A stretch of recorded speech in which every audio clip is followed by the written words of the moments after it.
ಶ್ರೀ ಗಣಪತಿ ಶಾರದಾ ಗುರುಭ್ಯೋ ನಮಃ. ಉತ್ತರಂ ಯತ್ ಸಮುದ್ರಸ್ಯ ಹಿಮಾದ್ರೇಶ್ಚೈವ ದಕ್ಷಿಣಂ ವರ್ಷಂ ತದ್ ಭಾರತಂ ನಾಮ ಭಾರತೀಯತ್ರ ಸಂತತಿ. ಶ್ರೋತೃಗಳಿಗೆ ಶ್ರೀ ಸ್ಕಾಂದ ಮಹಾಪುರಾಣದ 4ನೆಯ ಕಾಶಿ ಖಂಡದ ಉತ್ತರಾರ್ಧದಲ್ಲಿ ಧರ್ಮೇಶಾಖ್ಯಾನ ವರ್ಣನ ಎಂಬ 79ನೆಯ ಅಧ್ಯಾಯಕ್ಕೆ ಸ್ವಾಗತ. ಸ್ಕಂದನು ಹೇಳುತ್ತಾನೆ, ಇಂತು ಯಮಧರ್ಮರಾಜನು ಆನಂದ ಬಾಷ್ಪಗಳನ್ನು ಸುರಿಸುತ್ತಾ ಗದ್ಗದಿತವಾದ ಕಂಠದಿಂದ ಏನನ್ನು ಹೇಳಲಾರದೆ ನಿಂತಿರಲು ಆತನನ್ನು ಕಂಡು ಅಮೃತ ಸಮುದ್ರ ಪ್ರಾಯನಾದ ಮಹೇಶ್ವರನು ಅಮೃತಮಯಗಳಾದ ತನ್ನ 2 ಕೈಗಳಿಂದಲೂ ಅವನ ಮೈದಡವಿದನು. ಮಹಾ ತಪಸ್ವಿಯಾದ ಧರ್ಮರಾಜನು ಆ ಸ್ಪರ್ಶದ ಸೌಖ್ಯವನ್ನು ಅನುಭವಿಸಿ ಪೋಜ್ಞೆಯಿಂದ ಶುಷ್ಕವಾಗಿದ್ದ ತನ್ನ ಶರೀರವನ್ನು ಪುನಃ ಹೃಷ್ಟಪುಷ್ಟವಾಗಿ ಮಾಡಿಕೊಂಡು ಸ್ವಸ್ಥನಾಗಿ ನಿಂತನು. ದೇವದೇವನು ಪ್ರಸನ್ನ ಮುಖಕಮಲವುಳ್ಳವನು, ಶಾಂತನು, ಪ್ರಶಾಂತರಾದ ಪ್ರಮಥ ಗಣಗಳಿಂದ ಪರಿವಾರಿತನು ಆದ ಪಾರ್ವತಿ ರಮಣನನ್ನು ಕುರಿತು ಆ ಸೂರ್ಯನಂದನನು ಇಂತು ಭಿನ್ನವಿಸತೊಡಗಿದನು. ಮಹೇಶ್ವರನೇ, ಸರ್ವಜ್ಞನೇ, ಕರುಣಾ ಸಮುದ್ರನೇ, ನೀನೇ ನನ್ನಲ್ಲಿ ಪ್ರಸನ್ನನಾಗಿರುವೆಯಲ್ಲವೇ? ನಿನ್ನನ್ನೇ ಸಾಕ್ಷಾತ್ತಾಗಿ ನೋಡಿರುವೆನಾದುದರಿಂದ ಬೇರೆ ವರಗಳಿಂದ ನನಗೆ ಏನಾಗಬೇಕಾಗಿರುವುದು? ಯಾವನನ್ನು 4 ವೇದಗಳು, ವೇದ ಪುರುಷರಾದ ಬ್ರಹ್ಮ ವಿಷ್ಣುಗಳು ಸಹ ಸಮಗ್ರವಾಗಿ ತಿಳಿಯಲು ಸಾಧ್ಯವಿಲ್ಲವೋ ಅಂತಹ ನಿನ್ನಿಂದಲೇ ನಾನು ವರಸ್ವೀಕಾರಕ್ಕೆ ಯೋಗ್ಯನೆಂದು ಹೇಳಲ್ಪಟ್ಟಿರುವುದರಿಂದ ಈಗ ಪ್ರಾರ್ಥನೆಯನ್ನು ಮಾಡಿಕೊಳ್ಳುತ್ತೇನೆ. ನೀಲಕಂಠನೆ, ಈ ಗಿಳಿಯ ಮರಿಗಳನ್ನು ನೋಡು. ಇವು ಮಧುರವಾಗಿ ಮಾತುಗಳನ್ನಾಡುತ್ತಿರುವವು. ನನ್ನ ತಪಸ್ಸಿಗೆ ಬಹಳ ಕಾಲದಿಂದಲೂ ಸಾಕ್ಷಿಗಳಾಗಿರುವವು. ನನ್ನ ಮುಂದೆಯೇ ಜನ್ಮವನ್ನು ತಾಳಿದವು. ಇವುಗಳಿಗೆ ತಂದೆ ತಾಯಿಗಳಿಬ್ಬರೂ ಇಲ್ಲ. ಇವು ಸಮಸ್ತಗಳಾದ ಇತಿಹಾಸ ಕಥೆಗಳನ್ನು ಬಲ್ಲವು. ನನ್ನಂತೆಯೇ ಆಹಾರ ವಿಹಾರಗಳನ್ನು ತ್ಯಜಿಸಿರುವವು. ಆದುದರಿಂದ ಇವುಗಳಿಗೂ ವರವನ್ನು ಕೊಡುವವನಾಗು. ಇವು ಹುಟ್ಟುವ ಕಾಲದಲ್ಲಿ ಪ್ರಸವ ವೇದನೆಯಿಂದ ಪೀಡಿತಳಾಗಿ ತಾಯಿ ಪಕ್ಷಿಯು ಮರಣವನ್ನು ಹೊಂದಿತು. ಬಳಿಕ ತಂದೆಯಾದ ಗಂಡು ಗಿಳಿಯು ಒಂದು ಗಿಡುಗನ ಕೈಯಲ್ಲಿ ಸಿಕ್ಕಿ ಭಕ್ಷಿಸಲ್ಪಟ್ಟಿತು. ಹುಟ್ಟಿದಂದಿನಿಂದಲೂ ಇವು ನನ್ನ ಮುಖವನ್ನು ನೋಡಿಯೇ ಬೆಳೆದಿರುವವು. ಎಲೈ ಅನಾಥ ರಕ್ಷಕನೇ, ದೀರ್ಘಾಯುಷ್ಯ ರೂಪನಾದ ನಿನ್ನಿಂದಲೇ ಈ ಅನಾಥ ಪಕ್ಷಿಗಳು ರಕ್ಷಿಸಲ್ಪಟ್ಟಿರುವವಲ್ಲವೇ? ಅಗಸ್ತ್ಯ ಮುನಿಯೇ, ಕೇವಲ ಪರೋಪಕಾರ ನಿರತವೋ ಅತ್ಯಂತ ನಿರ್ಮಲವೋ ಆದ ಧರ್ಮರಾಜನ ಈ ಮಾತುಗಳನ್ನು ಲಾಲಿಸಿ ಆತನಲ್ಲಿ ಬಹಳ ಸಂತೋಷಗೊಂಡವನಾಗಿ ವಿನಯದಿಂದ ಕತ್ತುಗಳನ್ನು ಬಗ್ಗಿಸಿಕೊಂಡು ನಿಂತಿದ್ದ ಆ ಗಿಳಿಯ ಮರಿಗಳನ್ನು ಸಮೀಪಕ್ಕೆ ಕರೆದು ಮಾತನಾಡಿದನು. ಎಲೈ ಪಕ್ಷಿಗಳಿರ, ನಿಮಗೆ ಬೇಕಾದುದನ್ನು ಕೇಳಿರಿ. ನೀವು ಸಾಧುವೃತ್ತವುಳ್ಳವರಾಗಿರುವಿರಿ. ಕೇವಲ ಧರ್ಮಾಚರಣೆಯಲ್ಲಿಯೇ ತೊಡಗಿರುವಿರಿ. ಧರ್ಮೇಶ್ವರನಿಗೆ ಪರಿಚರ್ಯೆಯನ್ನು ಮಾಡುತ್ತಿರುವ ನಿಮಗೆ ನಾನು ಯಾವ ವರವನ್ನು ಕೊಡಲಿ? ನೀವು ಸಾಧುಗಳಾದ ಧರ್ಮರಾಜನೇ ಮೊದಲಾದವರ ಸಹವಾಸದಿಂದ ಜನ್ಮಾಂತರಗಳಲ್ಲಿ ಮಾಡಿದ ನಿಮ್ಮ ಮಹಾಪಾತಕಗಳು ನಾಶವಾಗಿರುವವು. ಮಹೇಶ್ವರನ ಈ ಮಾತುಗಳನ್ನು ಕೇಳಿ ಪಕ್ಷಿಗಳು ಆ ದೇವತಾ ಸಾರ್ವಭೌಮನಿಗೆ ಪ್ರಣಾಮವನ್ನು ಮಾಡಿ ಹೇಳತೊಡಗಿದವು. ಭಕ್ತ ಜನರ ಸಂಸಾರ ಕ್ಲೇಶವನ್ನು ನಾಶ ಮಾಡುವ ನಿನಗೆ ನಮಸ್ಕರಿಸುವೆವು. ಪಕ್ಷಿಗಳು ಹೇಳುತ್ತವೆ, ಅನಾಥನಾಥನೇ, ಸರ್ವಜ್ಞನೇ, ತ್ರಿಲೋಚನನೇ, ಇನ್ನು ನಮಗೆ ಬೇರೆ ಯಾವ ವರವು, ನಮಗೆ ಬೇಕಾದ ವರವು ಯಾವುದಿರುವುದು? ಹಿರಿಯ ಯೋನಿಯಲ್ಲಿ ಜನಿಸಿದ್ದರೂ ನಮಗೆ ನೀನು ಸಾಕ್ಷಾತ್ಕರಿಸಿ ಅನುಗ್ರಹದಿಂದ ನೋಡುತ್ತಿರುವೆ. ಗಿರೀಶ್ವರನೇ, ಇಲ್ಲಿ ಸಾಧನೆಯನ್ನು ಮಾಡುವ ಮನುಷ್ಯರಿಗೆ 100 ಇತರ ಪ್ರಯೋಜನಗಳು ಯಥೇಚ್ಛವಾಗಿ ಲಭಿಸಲಿ. ಆದರೆ ನಮಗೆ ಮಾತ್ರ ನೀನು ಸ್ಥೂಲ ನೇತ್ರಗಳಿಗೆ ಕಾಣಿಸುತ್ತಾ ನಿಂತಿರುವುದೇ ಸರ್ವೋತ್ತಮವಾದ ಪ್ರಯೋಜನವು. ಸರ್ವೇಶ್ವರನೇ, ಇದಿರಿನಲ್ಲಿ ಕಾಣಿಸುತ್ತಿರುವ ಈ ಪ್ರಪಂಚವೆಲ್ಲವೂ ಕ್ಷಣ ಮಾತ್ರದಲ್ಲಿಯೇ ನಾಶವನ್ನು ಹೊಂದುವುದಾಗಿರುವುದು. ನೀನೊಬ್ಬನೇ ನಾಶರಹಿತನಾಗಿರುವೆ. ನಿನ್ನ ಪೂಜೆಯು ಅಕ್ಷಯ ಫಲದಾಯಕವಾಗಿರುವುದರಿಂದ ನಾಶರಹಿತವೇ ಆಗಿರುವುದು. ತಪಸ್ಸಂಪನ್ನನಾದ ಈ ಯಮಧರ್ಮರಾಜನು ಮಾಡಿದ ಶಿವಲಿಂಗಾರ್ಚನೆಯನ್ನು ನೋಡಿದುದರಿಂದ ನಮಗೆ ಇಲ್ಲಿ ಹಿಂದೆ ವಿಚಿತ್ರ ಯೋನಿಗಳಲ್ಲಿ ಸಂಭವಿಸಿದ ಕೋಟಿ ಜನ್ಮಗಳ ನೆನಪು ಈಗ ಉಂಟಾಗುತ್ತಿರುವುದು. ಮಹೇಶ್ವರನೇ, ಹಿಂದೆ ನಮಗೆ ಬಹುಕಾಲದವರೆಗೂ ದಿವ್ಯ ಯೋನಿಗಳಲ್ಲಿ ಜನ್ಮವು ಲಭಿಸಿದ್ದಿತು. ಆಗ ಯಥೇಚ್ಛವಾಗಿ ಸಾವಿರಾರು ದೇವಕನ್ಯೆಯರೊಡನೆ ಅನೇಕ ಭೋಗಗಳನ್ನು ಪಡೆದು ಸುಖಿಸಿದ್ದೆವು. ರಾಕ್ಷಸ, ದಾನವ, ನಾಗ, ನೈರಋತ ಅಥವಾ ಯಕ್ಷ, ಕಿನ್ನರ, ವಿದ್ಯಾಧರ ಮತ್ತು ಗಂಧರ್ವರೇ ಮೊದಲಾದ ಅನೇಕ ಕುಲಗಳಲ್ಲಿ ನಾವು ಜನ್ಮಗಳನ್ನು ತಾಳಿದೆವು. ಅನೇಕ ಜನ್ಮಗಳಲ್ಲಿ ಮನುಷ್ಯ ಲೋಕದಲ್ಲಿ ಮಹಾರಾಜರಾಗಿ ಜನಿಸಿರುವೆವು. ಜಲದಲ್ಲಿ ಮೀನು ಮೊದಲಾಗಿ, ನೆಲದಲ್ಲಿ ಕ್ರಿಮಿ ಪಶುವಾದಿಗಳಾಗಿಯೂ ಅನೇಕ ಸಲ ಹುಟ್ಟಿರುವೆವು. ಅರಣ್ಯಗಳಲ್ಲಿ ಕಾಡು ಮೃಗಗಳಾಗಿದ್ದೆವು. ನಗರಗಳಲ್ಲಿ ನಗರವಾಸಿಗಳಾಗಿದ್ದೆವು. ಜೀವನ ಯಾತ್ರೆಯನ್ನು ಸಾಗಿಸಲು ದಾನ ಮಾಡಿರುವೆವು, ಯಾಚಿಸಿರುವೆವು, ಆರ್ತರನ್ನು ಸಂರಕ್ಷಿಸಿರುವೆವು, ಕೊಂದು ಹಾಕಿರುವೆವು. ಕಾಲಕ್ರಮದಿಂದ ಸುಖ ಸಂಪತ್ತುಗಳಲ್ಲಿಯೂ ಬೆಳೆದಿರುವೆವು, ದುಃಖಕ್ಕೂ ಭಾಗಿಗಳಾಗಿರುವೆವು.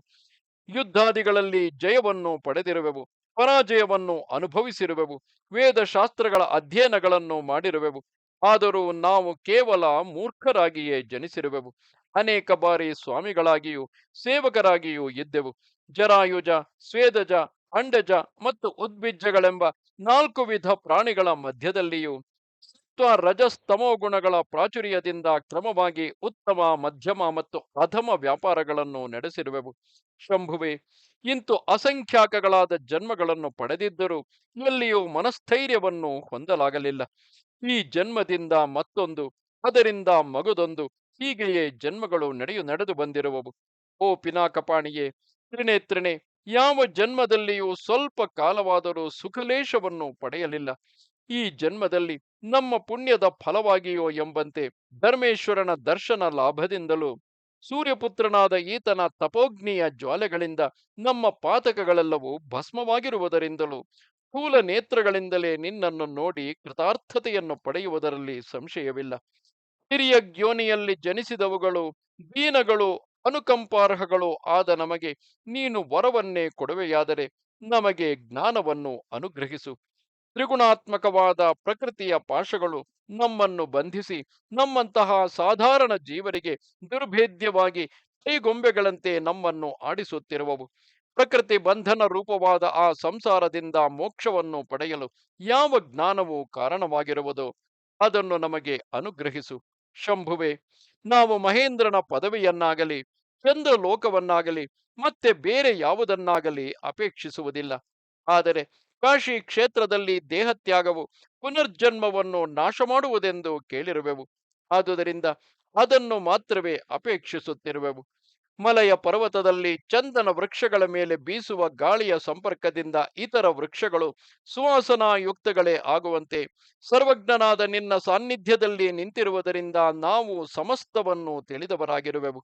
ನಿನ್ನ ಪ್ರಿಯ ವಾಸಸ್ಥಳವಾದ ಈ ಆನಂದ ಕಾನನದಲ್ಲಿಯೇ ಯಥಾಕಾಲದಲ್ಲಿ ದೇಹವನ್ನು ತ್ಯಜಿಸಬೇಕೆಂಬ ಜ್ಞಾನವೇ ಸರ್ವೋತ್ತಮವು. ಇದೊಂದೇ ಸಂಸಾರ ಬಂಧನದ ವಿಚ್ಛೇದನಕ್ಕೆ ಕಾರಣವಾಗಿರುವುದು. ಪ್ರಪಂಚದ ಸಕಲ ವೇದಶಾಸ್ತ್ರಗಳ ವಾಗ್ಜಾಲವನ್ನು ಶೋಧನೆ ಮಾಡಿ ಬ್ರಹ್ಮದೇವನು ಕಾಶಿಯಲ್ಲಿ ದೇಹತ್ಯಾಗವನ್ನು ಮಾಡಿದವರು ಮೋಕ್ಷವನ್ನು ಪಡೆಯುವರೆಂಬ ಈ ವಾಕ್ಯವೇ ಸಾರಭೂತವಾದುದೆಂದು ಉದ್ಘೋಷಿಸಿರುವನು. ಅನೇಕ ಗ್ರಂಥಗಳಲ್ಲಿ ಯಾವ ತತ್ವಾರ್ಥವು ಪ್ರತಿಪಾದಿಸಲ್ಪಟ್ಟಿರುವುದೋ ಅದನ್ನೇ ಕಾಶಿ ವಾಸವೇ ಕೈವಲ್ಯ ಎಂಬ ಕೇವಲ 8 ಅಕ್ಷರಗಳಿಂದ ಮಹಾವಿಷ್ಣುವು ಪೂರ್ವದಲ್ಲಿ ಸೂರ್ಯದೇವನಿಗೆ ಹೇಳಿರುವನು. ಮುನಿಶ್ರೇಷ್ಠನಾದ ಯಜ್ಞವಲ್ಕ್ಯನು ಸೂರ್ಯನಿಂದ ಸಕಲ ವೇದಗಳನ್ನು ಅಧ್ಯಯನ ಮಾಡಿ ಮುನಿಮಂಡಲದ ಮಧ್ಯದಲ್ಲಿ ಕಾಶಿಯಲ್ಲಿ ಮರಣವನ್ನು ಪಡೆಯುವವರಿಗೆ ಪರಮ ಪದವು ಲಭಿಸುವುದು ಎಂಬುದಾಗಿ ಹೇಳಿರುವನು.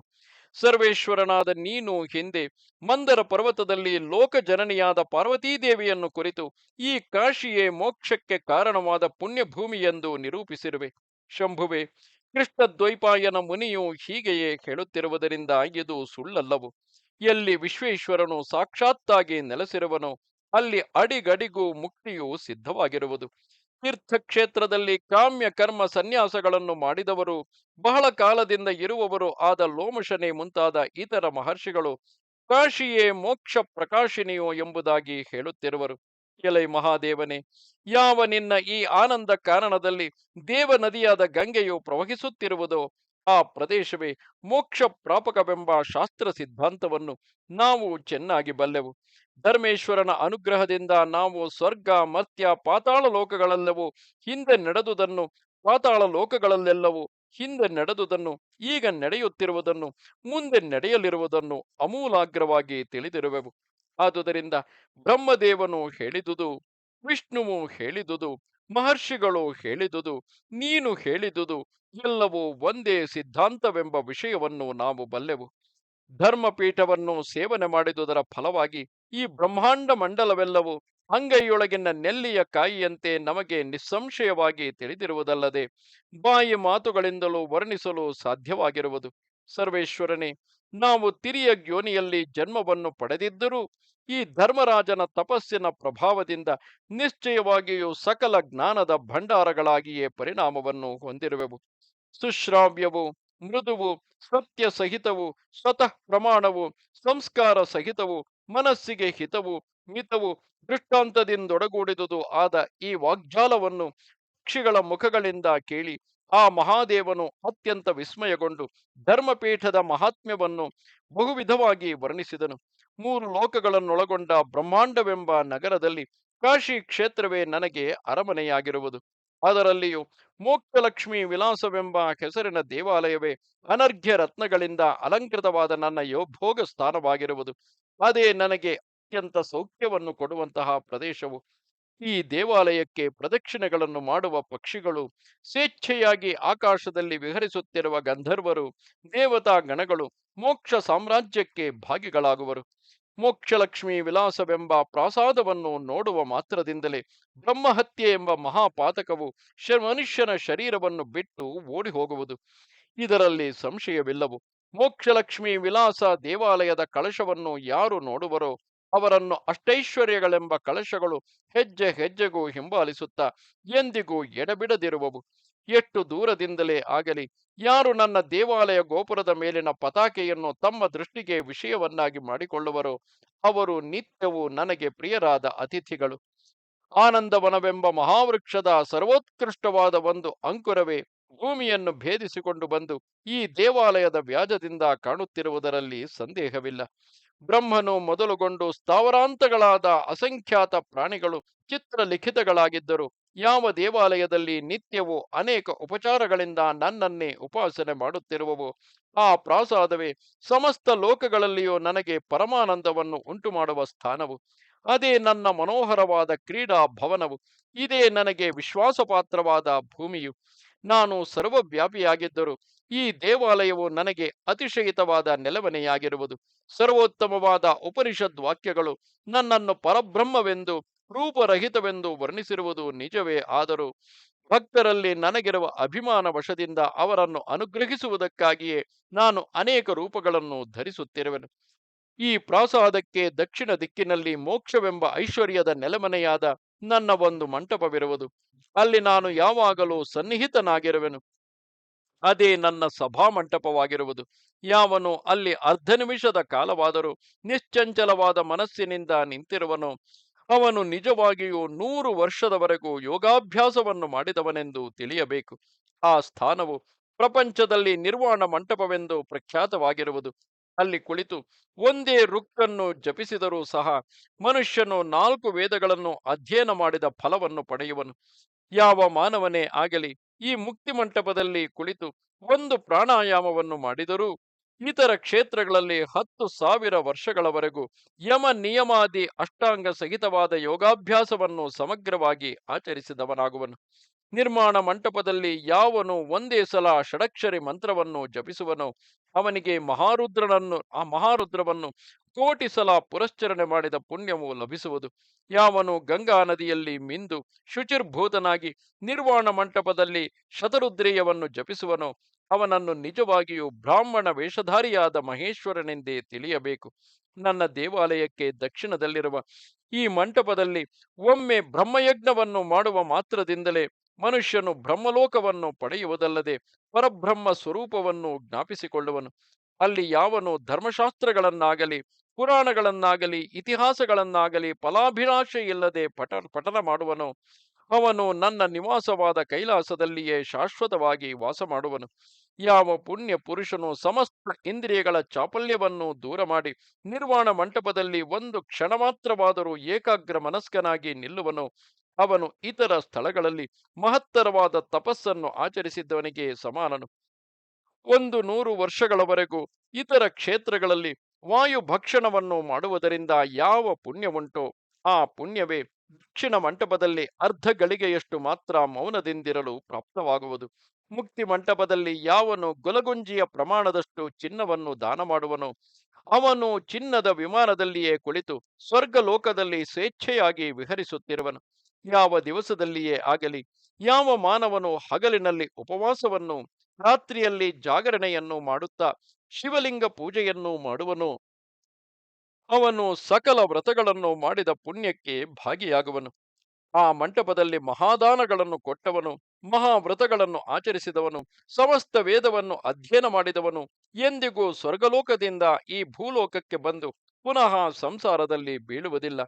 ನನ್ನ ಈ ಮುಕ್ತಿ ಮಂಟಪದಲ್ಲಿಯೇ ಯಾವನ ಪ್ರಾಣಗಳು ದೇಹವನ್ನು ಬಿಟ್ಟು ಹೋಗುವವೋ ಅವನು ಇಲ್ಲಿಯೇ ನನ್ನಲ್ಲಿ ಐಕ್ಯವನ್ನು ಪಡೆಯುವುದಲ್ಲದೆ ನಿಜವಾಗಿಯೂ ನಾನಿರುವವರೆಗೂ ನನ್ನಲ್ಲಿಯೇ ನಿಲ್ಲುವನು. ನಾನು ಜ್ಞಾನವಾಪಿಯಲ್ಲಿ ಯಾವಾಗಲೂ ಪಾರ್ವತಿ ಸಮೇತನಾಗಿ ಜಲಕ್ರೀಡೆಯನ್ನು ಆಡುತ್ತಿರುವೆನು. ಆದುದರಿಂದ ಅದರ ಜಲವನ್ನು ಪಾನ ಮಾಡುವ ಮಾತ್ರದಿಂದಲೇ ಪರಿಶುದ್ಧವಾದ ಜ್ಞಾನ ಉಂಟಾಗುವುದು. ಈ ಜಲಕ್ರೀಡಾ ಸ್ಥಾನವು ನನಗೆ ಮಹತ್ತರವಾದ ಪ್ರೀತಿಯನ್ನು ಉಂಟು ಮಾಡುವುದಾಗಿರುವುದು. ನನ್ನ ಅರಮನೆಯಲ್ಲಿರುವ ಈ ತೀರ್ಥವು ಸಮಸ್ತ ಜಾಡ್ಯಗಳನ್ನು ಪರಿಹರಿಸುವ ದಿವ್ಯ ಜಲದಿಂದ ಪೂರಿತವಾಗಿರುವುದು. ಮೋಕ್ಷಲಕ್ಷ್ಮಿ ವಿಲಾಸವೆಂಬ ಈ ಪ್ರಾಸಾದದ ಮುಂದುಗಡೆಯಲ್ಲಿ ಅದರ ಪಶ್ಚಿಮ ದಿಕ್ಕಿಗಿರುವ ಭೈರವ ಪ್ರದೇಶದಲ್ಲಿ ನನ್ನ ಶೃಂಗಾರ ಮಂಟಪವಿರುವುದು. ಅದೇ ಶ್ರೀಪೀಠವೆಂದು ಕರೆಯಲ್ಪಡುತ್ತಿರುವುದು. ಅದು ದರಿದ್ರರಿಗೆ ಸಕಲ ಐಶ್ವರ್ಯಗಳನ್ನು ಕೊಡುವಂತಹದು. ಆ ಮಂಟಪದಲ್ಲಿ ನನ್ನ ಸಂತೋಷಾರ್ಥವಾಗಿ ಯಾವನು ಶುಭ್ರ ವಸ್ತ್ರಗಳನ್ನಾಗಲಿ, ವಿಚಿತ್ರಗಳಾದ ಪುಷ್ಪಮಾಲೆಗಳನ್ನಾಗಲಿ, ಯಕ್ಷ ಕರ್ದಮವೇ ಮೊದಲಾದ ಸುಗಂಧ ಲೇಪನ ದ್ರವ್ಯಗಳನ್ನಾಗಲಿ, ಅನೇಕ ವಿಧಗಳಾದ ಆಭರಣ ವಿಶೇಷಗಳನ್ನಾಗಲಿ, ಪೂಜಾ ಸಾಮಗ್ರಿಗಳನ್ನಾಗಲಿ ದಾನ ಮಾಡುವನೋ ಆ ಮನುಷ್ಯೋತ್ತಮನು ಯಾವ ಸ್ಥಳದಲ್ಲಿಯೇ ವಾಸ ಮಾಡುತ್ತಿದ್ದರೂ ಅತುಲೈಶ್ವರ್ಯದಿಂದ ಅಲಂಕೃತನಾಗಿರುವನು. ಅವನನ್ನು ಮೋಕ್ಷ ಪದವಿಗೆ ಕರೆದುಕೊಂಡು ಹೋಗಲು ಮೋಕ್ಷ ಲಕ್ಷ್ಮಿಯೇ ಬಂದು ಕಾದಿರುವಳು. ಅವನು ಯಾವ ಸ್ಥಳದಲ್ಲಿ ಮರಣವನ್ನು ಹೊಂದಿದರೂ ಸದ್ಗತಿ ಪ್ರಾಪ್ತಿಯು ಅವನಿಗೆ ನಿಶ್ಚಯವು. ಮೋಕ್ಷಲಕ್ಷ್ಮಿ ನಿವಾಸವೆಂಬ ನನ್ನ ಪ್ರಾಸಾದಕ್ಕೆ ಉತ್ತರ ದಿಕ್ಕಿನಲ್ಲಿ ಮನೋರಮ್ಯವಾದ ಐಶ್ವರ್ಯ ಮಂಟಪ ಹೊಂದಿರುವುದು. ಅಲ್ಲಿಯೂ ನಾನು ನೆಲೆಸಿ ಭಕ್ತರಿಗೆ ಸಕಲೈಶ್ವರ್ಯಗಳನ್ನು ಕೊಡುತ್ತಿರುವೆನು. ನನ್ನ ಈ ದೇವಾಲಯದ ಪೂರ್ವ ದಿಕ್ಕಿಗೆ ಯಾವ ಜ್ಞಾನಮಂಟಪವಿರುವುದೋ ಅದರಲ್ಲಿ ಯಾವಾಗಲೂ ನನ್ನನ್ನು ಧ್ಯಾನಿಸುವ ಸತ್ಪುರುಷರಿಗೆ ಸಂಸಾರೋದ್ಧಾರಕವಾದ ಜ್ಞಾನವನ್ನು ಉಪದೇಶ ಮಾಡುತ್ತಿರುವೆನು. ಎಲೋ ಭವಾನಿಯೇ, ಈ ನನ್ನ ರಾಜ ಸದನದಲ್ಲಿಯೇ ಒಂದು ಪಾಕಶಾಲೆ ಇರುವುದು. ಅಲ್ಲಿ ಸಿದ್ಧಗೊಳಿಸಿದ ಉಪಹಾರವೆಲ್ಲವೂ ಪುಣ್ಯಪ್ರದವಾದುದು. ಅದನ್ನು ನಾನು ನಿತ್ಯವೂ ಸಂತೋಷದಿಂದಲೇ ಸೇವಿಸುವೆನು. ವಿಶಾಲಾಕ್ಷಿಯ ಮಹಾಪ್ರಾಸಾದದಲ್ಲಿಯೇ ನನ್ನ ವಿಶ್ರಾಂತಿ ಗೃಹವಿರುವುದು. ಅಲ್ಲಿ ಸಂಸಾರದಿಂದ ವಿರಕ್ತರಾಗಿ ನನ್ನನ್ನು ಸೇವಿಸುವ ಭಕ್ತರಿಗೆ ನಾನು ಜನನ ಮರಣಗಳಿಂದ ವಿಶ್ರಾಂತಿಯನ್ನು ನೀಡುವೆನು. ಅಲ್ಲಿಯೇ ನನ್ನ ಚಕ್ರ ಪುಷ್ಕರಣಿ ತೀರ್ಥವಿರುವುದು. ಅದರಲ್ಲಿ ನಿಯಮದಿಂದ ಮಧ್ಯಾಹ್ನ ಕಾಲದಲ್ಲಿ ಸ್ನಾನ ಮಾಡುವ ಪುರುಷರಿಗೆ ನಾನು ಅಂತರಂಗ ಶುದ್ಧಿಯನ್ನು ಅನುಗ್ರಹಿಸುವೆನು. ಯಾವುದನ್ನು ಜ್ಞಾನಿಗಳು ಪರಮ ತತ್ವವೆಂದು ಕರೆಯುವರೋ, ಯಾವುದನ್ನು ನಿಷ್ಕಲ್ಮಶನಾದ ಬ್ರಹ್ಮವೆಂದು ಹೇಳುವರೋ, ಯಾವುದನ್ನು ಸ್ವಪ್ರಕಾಶವೆಂದು ನಿರೂಪಿಸುವರೋ ಅದನ್ನೇ ಅಲ್ಲಿ ಭಕ್ತರಿಗೆ ದೇಹಾವಸಾನ ಕಾಲದಲ್ಲಿ ನಾನು ಉಪದೇಶ ಮಾಡುವೆನು. ಯಾವುದನ್ನು ತಾರಕ ಜ್ಞಾನವೆಂದು ಕರೆಯುವರೋ, ಯಾವುದನ್ನು ಅತಿ ನಿರ್ಮಲವೆಂದು ಕರೆಯುವರೋ, ಯಾವುದನ್ನು ಸ್ವಾತ್ಮಾರಾಮವೆಂದು ಹೇಳುವರೋ ಆ ಪರತತ್ವವನ್ನೇ ಅಂತ್ಯಕಾಲದಲ್ಲಿ ಭಕ್ತರಿಗೆ ತೋರಿಸಿಕೊಡುವೆನು. ಮಣಿಕರ್ಣಿಕಾ ಪ್ರದೇಶವು ಲೋಕದಲ್ಲೆಲ್ಲ ಮಂಗಳ ಪ್ರದೇಶವಾಗಿರುವುದು. ಸರ್ವೋತ್ಕೃಷ್ಟವಾದ ಯಾತ್ರಾ ಸ್ಥಳವಾಗಿರುವುದು. ಅಲ್ಲಿ ನಾನು ಕರ್ಮ ಪಾಶಗಳಿಂದ ಬಂಧಿತರಾಗಿ ಪಶುಪ್ರಾಯರಾಗಿರುವ ಜೀವರ ಪಾಶಗಳನ್ನು ಬಿಡಿಸುವೆನು. ಅಲ್ಲಿ ಸ್ನಾನ ಮಾಡಿದವರಿಗೆ ಮೋಕ್ಷವನ್ನು ಕೊಡುವ ವಿಷಯದಲ್ಲಿ ನಾನು ಪಾತ್ರ ಅಪಾತ್ರಗಳ ಚಿಂತೆಯನ್ನು ಮಾಡುವುದಿಲ್ಲ. ಆನಂದ ಕಾನನದಲ್ಲೆಲ್ಲ ನಿಸ್ಸಂಕೋಚವಾಗಿ ದಾನವನ್ನು ಮಾಡುವ ಪ್ರದೇಶವೆಂದರೆ ಇದೊಂದೇ ಆಗಿರುವುದು. ಅತ್ಯಂತ ದುಸ್ತರವಾದ ಸಂಸಾರವೆಂಬ ಸಮುದ್ರದಲ್ಲಿ ಮುಳುಗಿ ಸಂಕಟ ಪಡುತ್ತಿರುವ ಪ್ರಾಣಿಗಳಿಗೆಲ್ಲ ಅಲ್ಲಿ ನಾನು ಹರಿಗೋಲಾಗಿ ಅಂತ್ಯದಲ್ಲಿ ಅವರನ್ನೆಲ್ಲ ನೀರಿನಿಂದ ಕಡೆಹಾಯಿಸುವೆನು. ಆ ಮಣಿಕರ್ಣಿಕೆಯೇ ಸಮಸ್ತ ಸೌಭಾಗ್ಯ ಭಾಗ್ಯಗಳಿಗೆ ಜನ್ಮಭೂಮಿ ಎಂದು ವಿಖ್ಯಾತವಾಗಿರುವುದು. ಬ್ರಾಹ್ಮಣನೇ ಆಗಲಿ ಶೂದ್ರನೇ ಆಗಲಿ ಅಲ್ಲಿ ನನ್ನನ್ನು ಸೇವಿಸಿದ ಭಕ್ತನಿಗೆ ಸರ್ವಸ್ವವನ್ನು ಕೊಡುವೆನು. ಮಹಾ ಸಮಾಧಿಯಲ್ಲಿ ಇಷ್ಟರಾಗಿರುವವರಿಗೂ, ನಿತ್ಯವೂ ವೇದಾಂತ ವಾಕ್ಯಗಳನ್ನು ವಿಚಾರಿಸುತ್ತಿರುವವರಿಗೂ, ಇತರ ಸ್ಥಳಗಳಲ್ಲಿ ಯಾವ ಮೋಕ್ಷ ಪದವಿಯು ದುರ್ಲಭವಾಗಿರುವುದೋ ಅದನ್ನೇ ಇಲ್ಲಿ ಅನುಕಂಪಾರ್ಹರಾದ ನೀಚರು ಪಡೆಯುವರು. ದೀಕ್ಷಿತನಾಗಲಿ, ಚಂಡಾಲನಾಗಲಿ, ಪಂಡಿತನಾಗಲಿ, ಪಾಮರನಾಗಲಿ ಮಣಿಕರ್ಣಿಕೆಯನ್ನು ಸೇರಿದ ಮೇಲೆ ಮೋಕ್ಷ ಮಾರ್ಗಕ್ಕೆ ದೀಕ್ಷೆಯನ್ನು ಕೊಡುವ ಸಮಯದಲ್ಲಿ ಸಕಲ ಜೀವರು ನನಗೆ ಒಂದೇ ಸಮವಾಗಿರುವರು. ಯಾವ ನಾನು ಇತರ ಕ್ಷೇತ್ರಗಳಲ್ಲಿ ಮೋಕ್ಷವನ್ನು ಕೊಡುವುದರಲ್ಲಿ ಅತ್ಯಂತ ಲೋಭಿಯಾಗಿರುವೆನೋ ನಾನು ಬಹುಕಾಲದಿಂದ ಸಂಚಯಿಸಿದ ನನ್ನ ಸರ್ವಸ್ವವನ್ನೇ ಮಣಿಕರ್ಣಿಕಾ ಕ್ಷೇತ್ರದಲ್ಲಿ ಪ್ರಾಣಿ ಮಾತ್ರಕ್ಕೂ ಕೊಡುತ್ತಿರುವೆನು. ಯಾವ ಮನುಷ್ಯನಿಗೆ ಪೂರ್ವ ಪುಣ್ಯದ ಫಲವಾಗಿ ಮುಂದೆ ಹೇಳುವ ಮೂರು ಸಾಧನಗಳು ಒಮ್ಮೆಯೇ ಲಭಿಸುವವೋ ಅವನು ಅತ್ಯಂತ ದುರ್ಲಭವಾದ ಆ ಸಮಯದಲ್ಲಿ ನಾನು ಬಹುಕಾಲದಿಂದ ಅರ್ಜಿಸಿದ ಸರ್ವಸ್ವವನ್ನು ವಿಚಾರ ಮಾಡದೆ ಅಲ್ಲಿ ದಾನ ಮಾಡಬೇಕು. ಮೊದಲನೆಯದು ನಿರೋಗವಾದ ದೇಹವು, ಎರಡನೆಯದು ಧನ ಸಂಪತ್ತಿಯು, ಮೂರನೆಯದು ಮಣಿಕರ್ಣಿಕಾ ತೀರ್ಥವು. ಈ ಮೂರು ಭಾಗ್ಯಗಳ ಸಮಾಹಾರವು ಇಂದ್ರಾದಿ ದೇವತೆಗಳಿಗೂ ಸಹ ಅಪ್ರಾಪ್ಯವಾಗಿರುವುದು. ಈ ವಿಷಯಗಳೆಲ್ಲವನ್ನು ಪುನಃ ಪುನಃ ಚೆನ್ನಾಗಿ ವಿಚಾರ ಮಾಡಿಯೇ ನಾನು ಯಾವ ಪ್ರಾಣಿ ಮಾತ್ರಕ್ಕಾದರೂ ಮಣಿಕರ್ಣಿಕೆಯ ಸಮೀಪದಲ್ಲಿ ಮೋಕ್ಷ ಲಕ್ಷ್ಮಿಯನ್ನು ಸುಲಭವಾಗಿ ಕೊಡುತ್ತಿರುವೆನು. ಸಕಲ ಕಾಶಿ ಕ್ಷೇತ್ರದಲ್ಲಿಯೂ ಅದೇ ಮೋಕ್ಷದಾನಕ್ಕೆ ನನಗೆ ಸರ್ವೋತ್ತಮವಾದ ಪ್ರದೇಶವಾಗಿರುವುದು. ಸಮಸ್ತ ಬ್ರಹ್ಮಾಂಡವು ಆ ಪ್ರದೇಶದ ಒಂದು ಧೂಳಿನ ಕಣಕ್ಕೂ ಎಂದಿಗೂ ಸರಿಹೋಗಲಾರದು. ಅವಿಮುಕ್ತೇಶ್ವರ ಕ್ಷೇತ್ರವೇ ಲಿಂಗಾರ್ಚನೆಗೆ ಉತ್ಕೃಷ್ಟವಾದ ಸ್ಥಾನವಾಗಿರುವುದು. ಅಲ್ಲಿ ಒಂದು ಸಲ ಶಿವಲಿಂಗದ ಪೂಜೆಯನ್ನು ಮಾಡುವುದರಿಂದಲೇ ಮನುಷ್ಯನು ಕೃತಕೃತ್ಯನಾಗುವನು. ನಾನು ಪ್ರತಿದಿನ ಸಾಯಂಕಾಲದಲ್ಲಿಯೂ ಪಶುಪತೀಶ್ವರನ ಸನ್ನಿಧಿಯಲ್ಲಿ ಮಹೇಶ್ವರರಿಗೆ ಕಾರ್ಯವಾದ ಸಂಧ್ಯಾ ಕಾರ್ಯವನ್ನು ಮಾಡುವೆನು. ಅಲ್ಲಿ ವಿಭೂತಿ ಧಾರಣೆಯನ್ನು ಮಾಡುವುದರಿಂದ ಮನುಷ್ಯನು ಪಶುಪಾಶಗಳ ಬಂಧಕ್ಕೆ ಸಿಕ್ಕುವುದಿಲ್ಲ. ನಾನು ಯಾವಾಗಲೂ ಪ್ರಾತಃ ಕಾಲದ ಸಂಧ್ಯಾ ಕಾರ್ಯವನ್ನು ಓಂಕಾರೇಶ್ವರನ ದೇವಾಲಯದಲ್ಲಿ ಮಾಡುವೆನು. ಅಲ್ಲಿ ಮಾಡಿದ ಒಂದು ಆಹ್ನಿಕ ಕ್ರಿಯೆಯು ಸರ್ವ ಪಾಪಗಳನ್ನು ನಾಶಗೊಳಿಸುವುದು. ಪ್ರತಿಯೊಂದು ಚತುರ್ದಶಿಯ ದಿವಸದಲ್ಲಿಯೂ ನಾನು ಕೃತ್ತಿವಾಸೇಶ್ವರ ಲಿಂಗದಲ್ಲಿ ಸನ್ನಿಹಿತನಾಗಿರುವೆನು. ಆ ದೇವಾಲಯದಲ್ಲಿ ಚತುರ್ದಶಿಯ ರಾತ್ರಿಯಲ್ಲಿ ಜಾಗರಣೆಯನ್ನು ಮಾಡುವವನು ಗರ್ಭವಾಸಕ್ಕೆ ಭಾಗಿಯಾಗುವುದಿಲ್ಲ. ರತ್ನೇಶ್ವರನನ್ನು ಭಕ್ತಿಯಿಂದ ಅರ್ಚಿಸಲು ಆತನು ಮಹಾರತ್ನಗಳನ್ನು ಕೊಡುವನು. ಆ ಲಿಂಗವನ್ನು ನವರತ್ನಗಳ ರಾಶಿಗಳಿಂದ ಪೂಜಿಸಿದ ಮನುಷ್ಯನು ಸ್ತ್ರೀರತ್ನವೇ ಮೊದಲಾದ ಸಕಲೈಶ್ವರ್ಯಗಳನ್ನು ಪಡೆಯುವನು. ಮೂರು ಲೋಕಗಳಲ್ಲಿ ಅಂತರ್ಯಾಮಿಯಾಗಿದ್ದರೂ ನಾನು ತ್ರಿಲೋಚನೇಶ್ವರ ಲಿಂಗದಲ್ಲಿ ವಿಶೇಷ ಸಾನ್ನಿಧ್ಯವನ್ನು ಇಟ್ಟಿರುವೆನು. ನಿತ್ಯವೂ ಅಲ್ಲಿ ಭಕ್ತರ ಮನೋರಥಗಳನ್ನು ಪೂರ್ಣಗೊಳಿಸುತ್ತಿರುವೆನು. ನಿವಿರಜಸ್ಕವು ನನ್ನ ಒಂದು ವಿರಜಸ್ಕವು ನನ್ನ ಒಂದು ಮಹಾಪೀಠವಾಗಿರುವುದು. ನಾಲ್ಕು ನದಿಗಳ ಸಂಗಮವಾದ ಪಿಲಿಪಿಲಾ ತೀರ್ಥದ ಸ್ನಾನವನ್ನು ಮಾಡಿಕೊಂಡು ವಿರಜೇಶ್ವರನನ್ನು ಸೇವಿಸುವ ಮನುಷ್ಯನು ಖಂಡಿತವಾಗಿಯೂ ನಿಷ್ಪಾಪನಾಗುವನು. ಮಹಾದೇವೇಶ್ವರನಿಂದೊಡಗೂಡಿದ ನನ್ನ ಮಹಾಪೀಠವು ಸಾಧಕರಿಗೆ ಸಿದ್ಧಿಯನ್ನು ಕೊಡುವುದಾಗಿರುವುದು. ಆ ಪೀಠವನ್ನು ದರ್ಶನ ಮಾಡುವುದರಿಂದಲೇ ನರನು ಮಹಾಪಾತಕಗಳಿಂದಲೂ ಮುಕ್ತನಾಗುವನು. ವೃಷಭಧ್ವಜನೆಂಬ ಹೆಸರಿನಿಂದ ನನ್ನ ಪೀಠವು ಪಿತೃದೇವತೆಗಳಿಗೆ ಅತ್ಯಂತ ಸಂತೋಷಕರವಾದುದು. ಅಲ್ಲಿ ಪಿತೃತರ್ಪಣಗಳನ್ನಿತ್ತವನು ಕ್ಷಣ ಮಾತ್ರದಲ್ಲಿಯೇ ತನ್ನ ಪಿತೃಗಳನ್ನು ಉದ್ಧರಿಸುವನು. ಆದಿಕೇಶವ ಪೀಠದಲ್ಲಿ ನಾನೇ ಆದಿಕೇಶವನ ರೂಪವನ್ನು ಧರಿಸಿರುವೆನು. ಅಲ್ಲಿ ನಾನು ವಿಷ್ಣು ರೂಪವನ್ನು ಧ್ಯಾನಿಸುವವರು ನನಗೆ ಅತ್ಯಂತ ಪ್ರಿಯರು ಆದ ಭಕ್ತರನ್ನು ಶ್ವೇತ ದ್ವೀಪಕ್ಕೆ ಕರೆದೊಯ್ಯುವೆನು.